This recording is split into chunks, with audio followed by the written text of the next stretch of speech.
E aí, tudo jóia? Seja bem-vindo a mais um Tridev Podcast. E hoje tenho o prazer de estar com um cara aqui também que é uma referência no triatlon, tanto no triatlon normal quanto no Paralímpico também, né? E Miguel Júnior, seja muito bem-vindo. Obrigado por ter aceito o convite aí de bater um papo com a gente, viu? Valeu, Murilo, obrigado. Eu que agradeço. Como nós conversamos anteriormente aqui, né? Cada vez que nós temos a oportunidade de falar um pouco do nosso esporte para as pessoas que são aí, né, entusiastas do triatlon, é sempre um prazer. Ah, show de bola. Miguel, para a gente começar aqui, então, hoje, você poderia se apresentar um pouquinho aí, falar um pouquinho da sua história com o triatlon, como que começou, como surgiu a vontade aí de trabalhar com o triatlon, né? Na verdade, a minha história com o triatlon começa um pouco por acaso. É até engraçado. Eu sou um ex-atleta profissional de futebol, né? Entendi. Então, eu joguei por 7 anos aí profissionalmente. E depois, quando encerrei a carreira, fui trabalhar também, comecei a faculdade de Educação Física. Eu comecei primeiro a trabalhar como personal trainer, e no espaço onde eu trabalhava, logo, acho que 2009, né, nós tivemos 2 alunos naquele espaço que praticavam o triatlon e nos procuraram para fazer a preparação física da corrida. E, sinceramente, claro que eu conhecia o esporte, conhecia a modalidade, mas não tinha tido ainda nenhum contato, né, Entendi. com o triatlon. E aí, fazendo a preparação física da corrida desses 2 triatletas amadores, foi onde eu comecei a me entusiasmar com o esporte, fui me apaixonando cada vez mais, e daí tem um amigo, né, que ele era coordenador aqui do CAT de São Carlos, do SESI, e Sim, surgiu a vaga para ser técnico de triatlon da categoria de base do SESI, né? sim. E aí prestei o concurso, tudo, prestamos na época, né, eu e o Eduardo Braz, Uhum. e ele ficou em primeiro e eu em segundo. Na época, o treinador principal da equipe do SESI era o Cali, né, antigo treinador também da seleção brasileira, que foi aí o descobridor do Reinaldo Colucci. E o Legal. Cali, em setembro de 2010, né, ele acabou saindo da equipe do SESI, o Eduardo assumiu o lugar do Cali e eu fui trabalhar com o Eduardo. Então, o meu começo no esporte, na modalidade do triatlon, foi assim. E Entendi. daí trabalhei ali no SESI, firmamos a parceria, eu e o Eduardo, durante todo esse tempo. Trabalhei até 2018 na equipe do SESI, e ao sair do SESI, né, eu me tornei sócio aí da EB Assessoria Esportiva, que foi uma assessoria criada pelo Eduardo Braz lá em São Paulo, já há mais Uhum. de 15 anos. Então, nós continuamos a parceria iniciada no SESI hoje, além do trabalho da assessoria, né, eu também tenho o prazer aí de trabalhar com a seleção paralímpica. O Eduardo trabalha, é o técnico da seleção olímpica de triatlo, e eu sou técnico da seleção paralímpica. Legal, que bacana. E já chegou a fazer alguma prova também de triatlon? Murilo, cara, eu não faço triatlo, nunca fiz uma prova. Treino, né, a corrida, Aham. o ciclismo, e a natação é um grande problema para mim, porque quando eu fui jogador de futebol, enquanto jogador, eu tive 2 problemas muito sérios no ombro. Ah, Eu tenho uma entendi. luxação intermitente no ombro esquerdo, operei, né, não ficou boa a cirurgia na época, tudo não era a medicina tão avançada quanto é hoje, e depois esse problema acabou se transferindo para o braço esquerdo. Então, o Entendi. que aconteceu, por exemplo? Eu já tive momentos na piscina de estar nadando e meu ombro Uhum. luxar, ele saiu do lugar. Nossa. E daí, assim, eu fico receoso. Então, por exemplo, eu já participei de algumas provas, mas apenas indoor, né, como realmente uma brincadeira ali. Eu tenho um bloqueio para ir para as águas abertas. Então, por exemplo, tenho realmente um receio de ir para o mar, de ir para um lago e meu ombro acabar saindo. Então, hoje, por exemplo, eu treino, gosto de fazer a natação, mas faço apenas na piscina, Aham. faço ali meus treinos de ciclismo, treinos de bike separadamente, mas não para competir, realmente. Minha época de atleta já passou. Ah, legal. Miguel, como que foi quando você teve esse primeiro contato aí com o triatlon paralímpico? Como que foram as dificuldades aí? Teve alguma dificuldade? Ou, poxa, já estava ali bem por dentro já do assunto? O meu início no triatlon paralímpico, ele também está atrelado ao SESI, né, Murilo?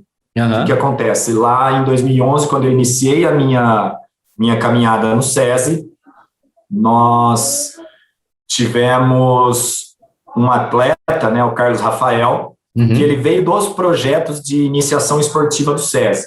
Entendi. E o Carlos Rafael, ele possui uma amputação no braço esquerdo, na altura do cotovelo. É uma amputação congênita, ele já nasceu com essa amputação, né? E ele começou a praticar o triatlon ali.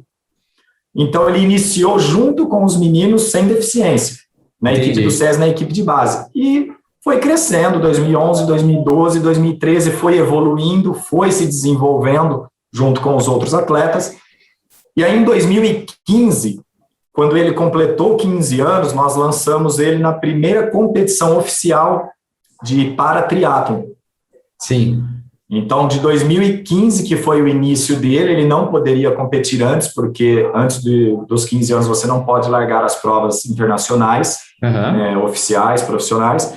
Em 2015, nós começamos esse trabalho com ele no Paralímpico. Até 2015, ele só disputou provas com meninos sem deficiência. Entendi. Com atletas sem deficiência. Então, isso também foi uma grande vantagem dele, porque colocou, né, ele numa situação onde o desenvolvimento foi feito de uma maneira mais rápida, e ele não precisou se adaptar ao novo esporte. Geralmente, o que acontece com os atletas paralímpicos? Eles acabam migrando para o para-atletismo, ou para-triatlon, para ciclismo, enfim, após algum acidente, após alguma doença, algum evento que torne ele um deficiente físico. Entendi. O Carlos Rafael foi diferente.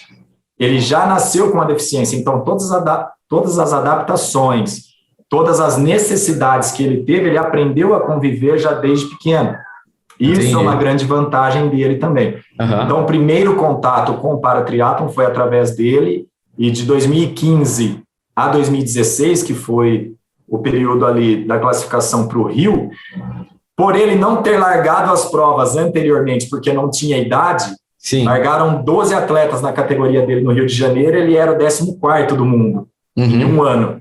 Sim. Então, nós batemos na trave ali no Rio de Janeiro. Então, a preparação toda de 2016 até agora focou realmente na classificação olímpica dele para Tóquio, que graças a Deus acabou acontecendo, né? Então, agora, dia 28 de agosto, nós teremos aí a nossa primeira participação em uma Olimpíada de um atleta formado desde pequeno, né? Desde a base dele no triatlon. Ele não é um produto de uma outra modalidade que ficou deficiente e migrou. Ele foi formado no triatlon, e isso para a gente é um grande prazer também.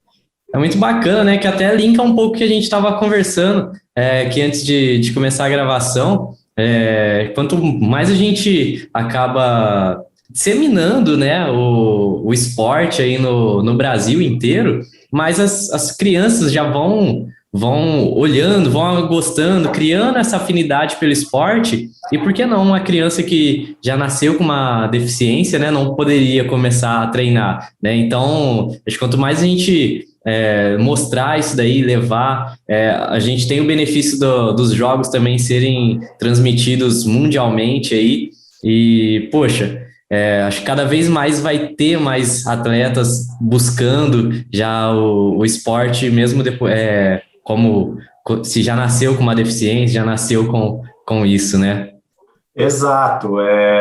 Como eu falei para você, quanto mais pessoas estiverem praticando, né, as crianças elas são levadas pelos exemplos. Então, o que acontece no Brasil? Eu mesmo fui uma criança, né, que tinha o sonho de ser um atleta profissional de futebol, porque o futebol é muito divulgado no Brasil. Sim. Então, por exemplo, por que as crianças procuram o futebol, depois o vôlei, depois a natação ou o judô? Porque são modalidades esportivas que têm maior evidência de mídia.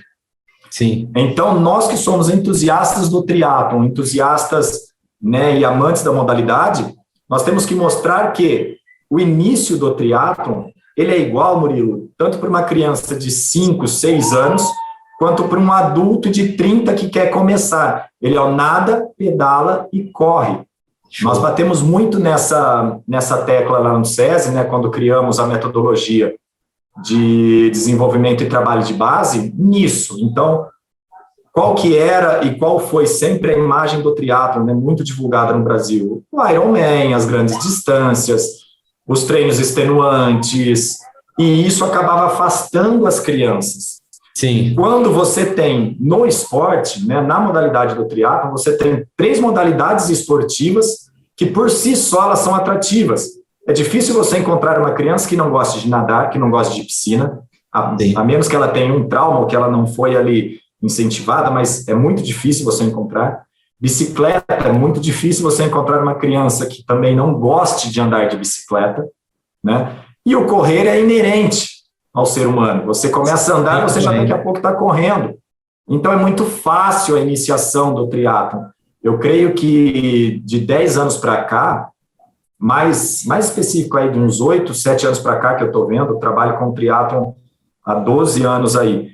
E eu vejo que esses mitos estão caindo. Então, por exemplo, você já vê escolinhas de triatlon no Brasil muito bem instaladas e muito com um trabalho muito bem realizado. Por exemplo, o SESI mesmo, que eu passei 8 anos ali, trabalhando com essas crianças, jovens, adolescentes. Tem uma escolinha, né, que é um celeiro de grandes triatletas que nós tivemos, que é lá no Ceará, que a dona Fátima que é responsável. De lá saíram grandes triatletas, inclusive o melhor triatleta brasileiro da atualidade, que é o Manuel Messias. Sim. Veio de lá e veio para São Paulo quando nós o trouxemos em 2013.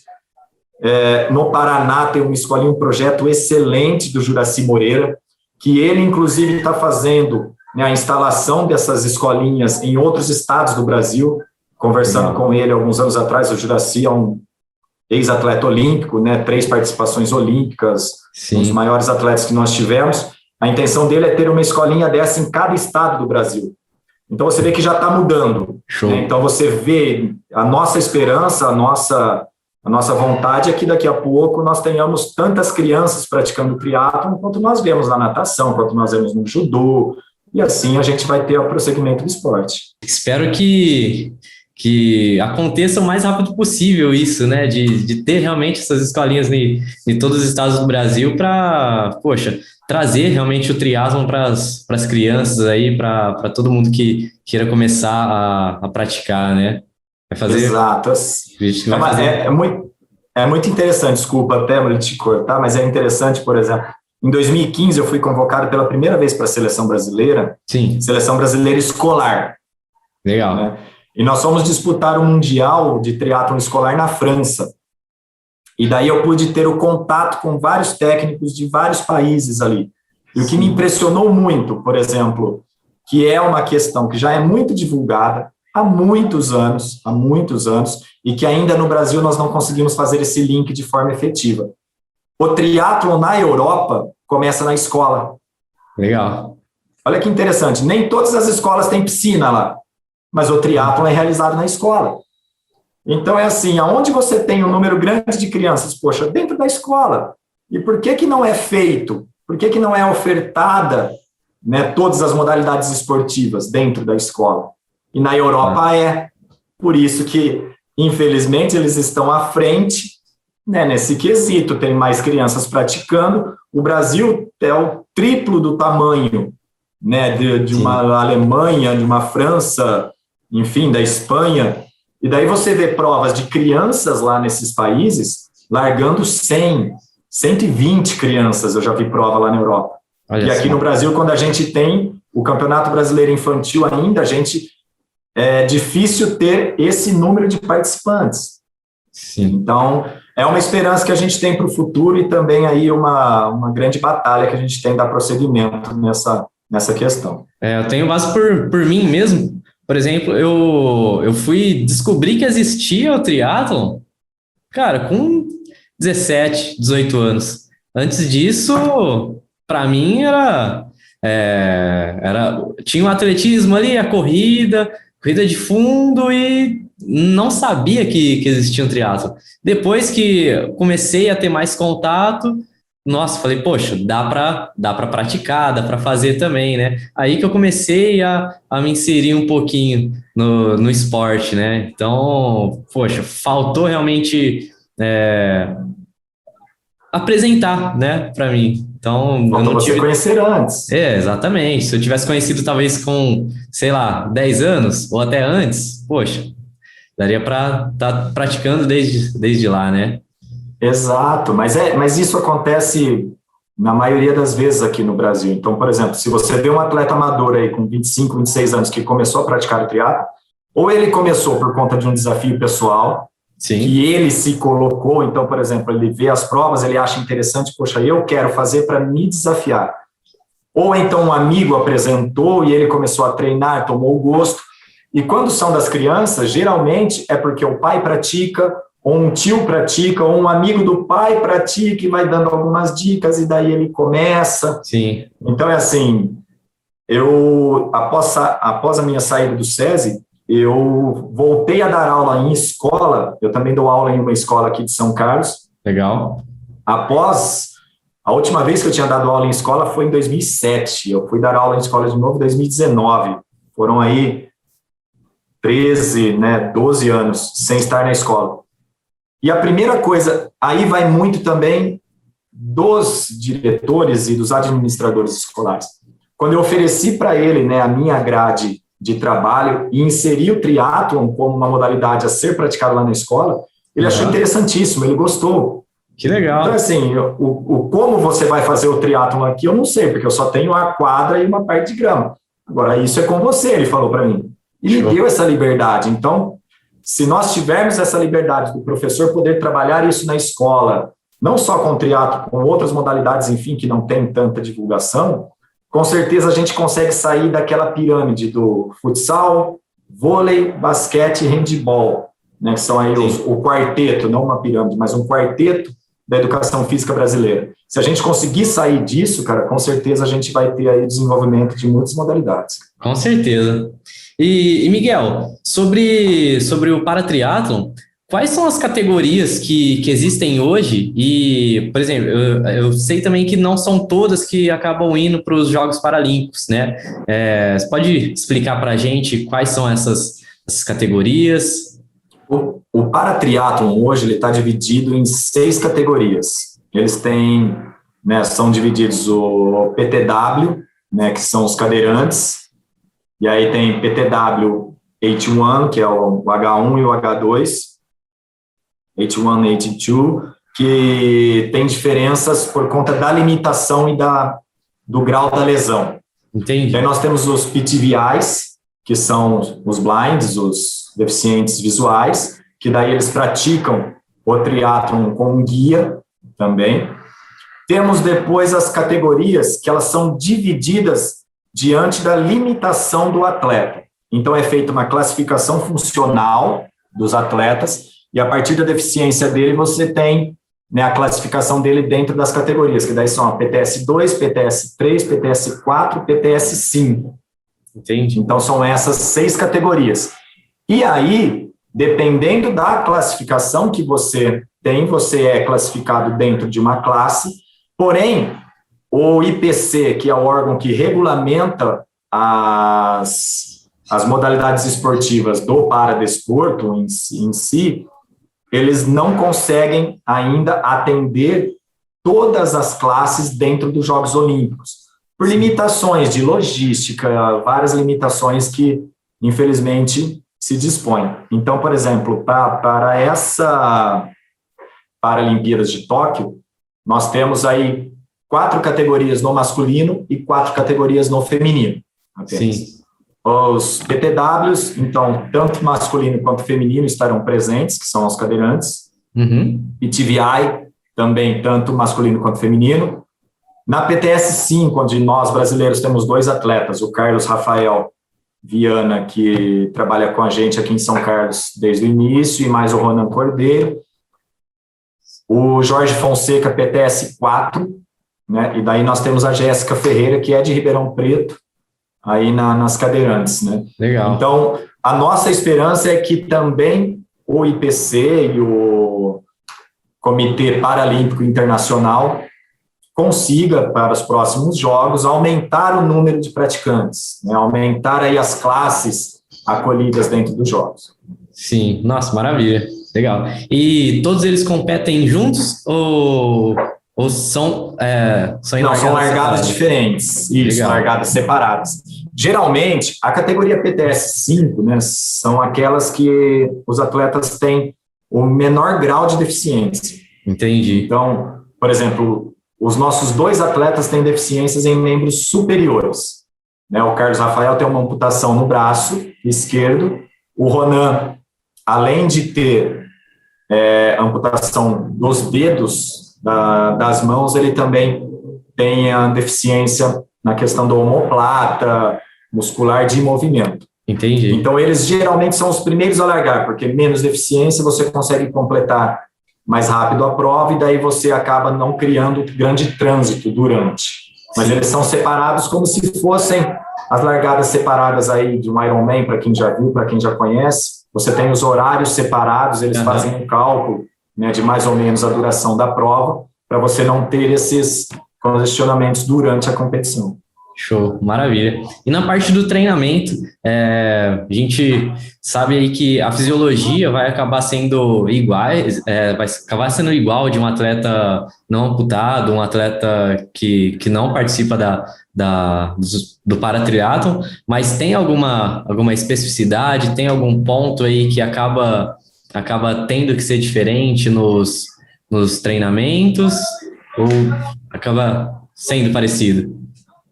Não, é muito parecido em si, como você falou e você colocou bem, a fisiologia do triatlon em si, ela não muda. O triatlon, ele é um esporte de endurance, né, independente desde da categoria sprint ou da prova sprint, né, que é a menor distância que nós temos nas competições oficiais, até o Iron, enfim, ele é um esporte de endurance.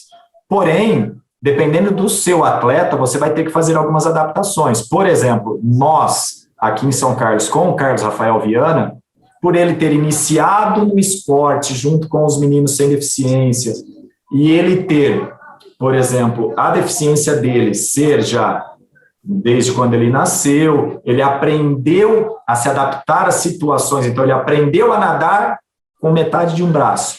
Sim. Então, ele conseguiu fazer essas adaptações. Nós não tivemos que fazer grandes mudanças dentro da programação do Carlos Rafael. Uhum. Mas, por exemplo, nós temos a nossa atleta cadeirante, né, a representante da nossa seleção brasileira, Jéssica Ferreira, que ela é cadeirante porque ela sofreu um acidente automobilístico há alguns anos atrás, e daí ela hoje faz o uso da cadeira de rodas, ela ficou paraplégica.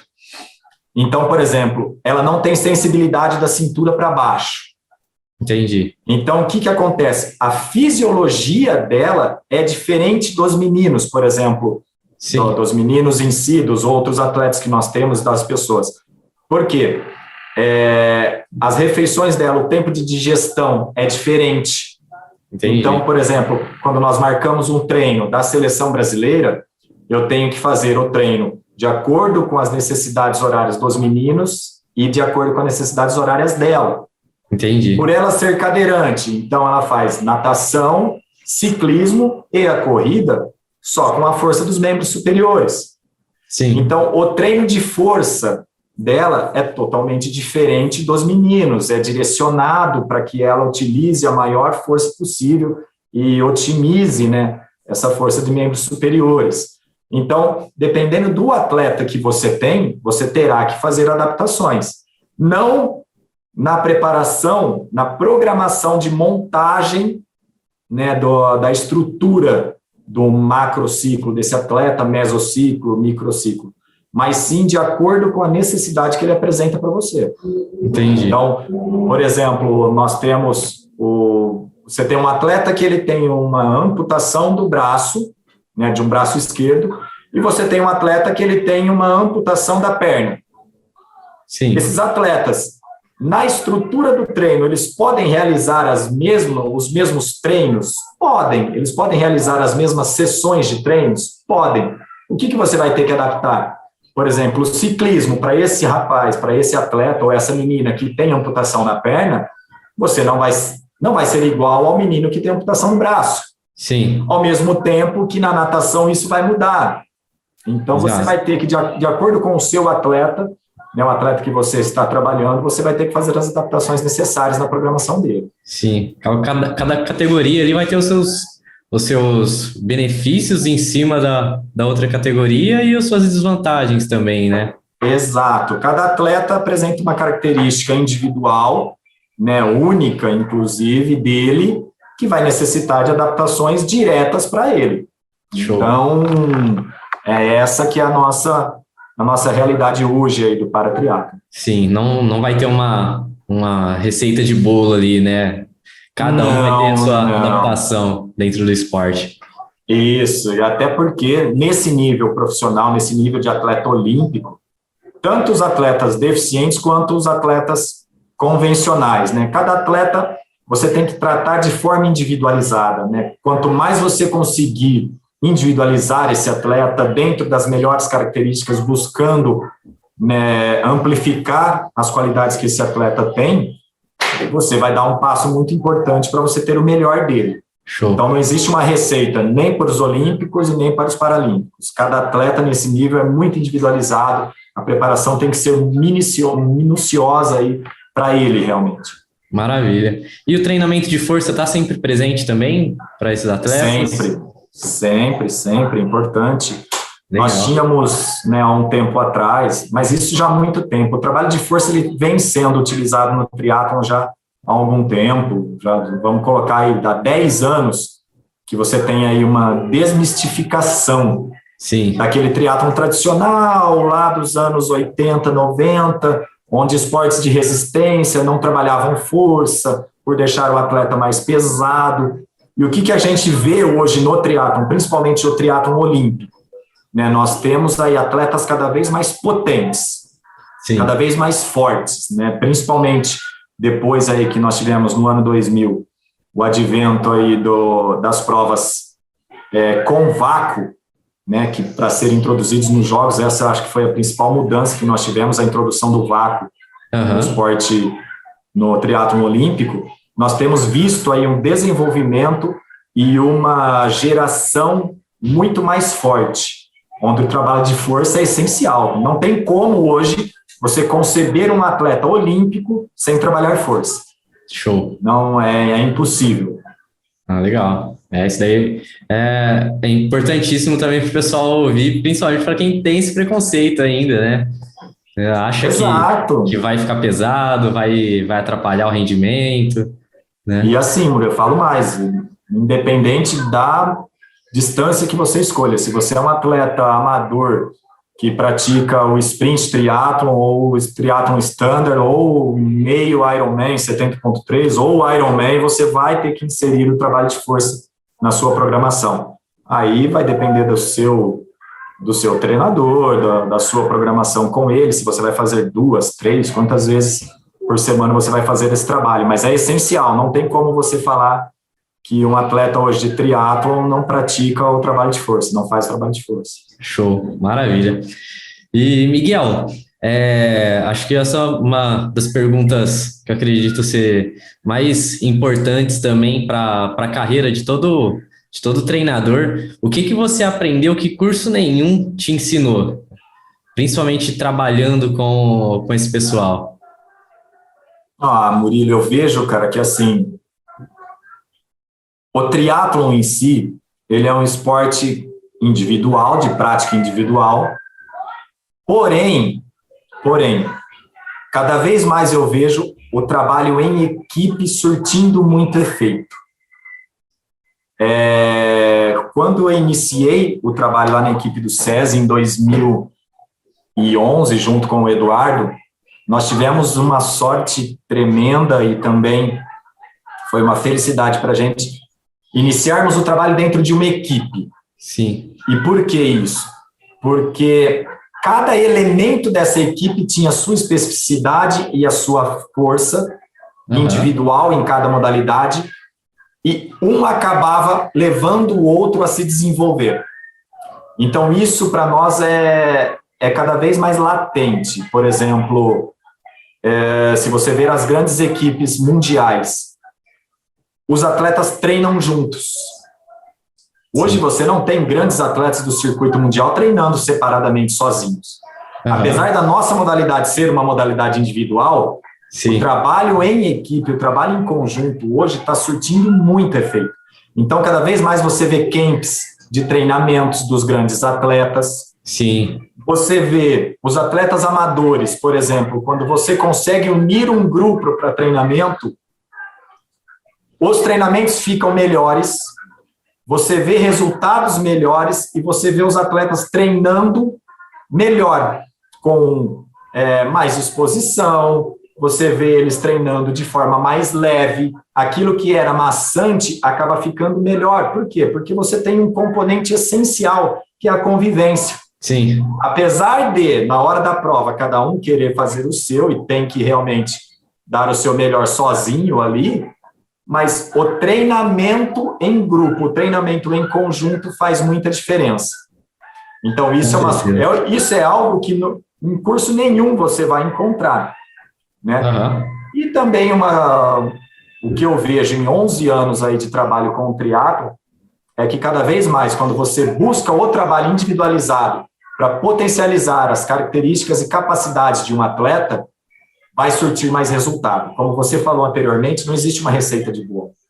Eu não posso pegar lá o livro, né, que nós temos do Joe Fry ou dos grandes papas aí do treinamento e praticar a mesma programação para todos os atletas. Sim. Você pode até ter uma programação semelhante na criação dos macros, mesos e microciclos. Mas cada vez mais a individualização do treinamento, da prescrição do treinamento, ela se torna essencial no desenvolvimento da melhor capacidade de qualquer atleta. Seja ele amador, seja ele iniciante, seja ele um atleta olímpico, um atleta de Ironman, enfim. Cada vez mais a individualização na prescrição do treinamento é o grande trunfo de todo mundo. Show, perfeito. Miguel, acho que teria assunto aqui para a gente conversar o dia inteiro sobre isso. Poxa, mas eu agradeço muito a sua participação. Como eu falei no começo, é um prazer para mim estar conversando com você, aprendendo um pouco também, e acredito que todo mundo que está escutando aqui, está assistindo esse podcast com a gente vai conseguir aprender um pouquinho, vai conseguir ter mais esse contato aí com o triatlon também. Então, muito obrigado por estar participando aí com a gente. Eu que agradeço o convite, Murilo. Estamos sempre à disposição.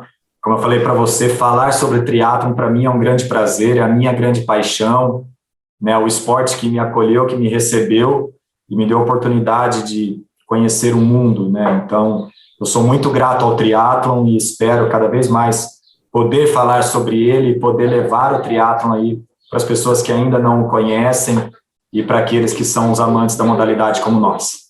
Show, maravilha. Miguel, quer deixar seu Instagram para o pessoal te seguir aí também, acompanhar um pouquinho lá da sua rotina nos treinamentos? Opa, claro, cara. Meu Instagram é Miguel Tri 1981. Show. Miguel Tri 1981. Daí vai ter lá a rotina, tanto dos nossos atletas amadores da EB Triathlon, quanto dos atletas olímpicos aí também se preparando para Tóquio. Maravilha. Pessoal, então, que acompanhou até aqui, muito obrigado. Já aproveito para pedir para vocês compartilharem esse vídeo, esse podcast aqui com mais pessoas para que esse conteúdo chegue aí no máximo de pessoas possível. Então, muito obrigado, até a próxima e tchau, tchau.